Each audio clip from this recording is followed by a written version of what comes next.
টাকা দেবে নীল রঙের অপরাজিতা ফুল, আনবে কর্মজীবনের সাফল্য। জানুন নীল অপরাজিতা ফুল দিয়ে কি কি কাজ করবেন। নীল রঙের অপরাজিতা ফুল, যা ভগবান বিষ্ণুর অত্যন্ত প্রিয়। হিন্দু ধর্ম অনুযায়ী শিব ঠাকুর তুষ্ট হয় এই ফুলে। দেবী দুর্গার আরাধনা করতেও এই ফুল খুবই জরুরি। হিন্দু ধর্মমতে নীল অপরাজিতা ফুল শুভ বলে মনে করা হয়। এটি দেখতে অনেকটা ময়ূরের পুচ্ছের মতো।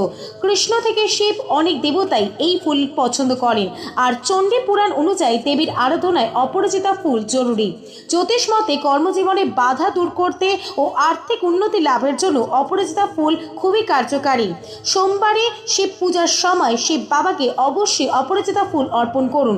এছাড়াও শনি ও মঙ্গলবার দেবী, চণ্ডী বা বাড়িতে কালী ঠাকুর বা দুর্গার মূর্তি থাকলে অপরাজিতা ফুল দিয়ে পূজা করুন।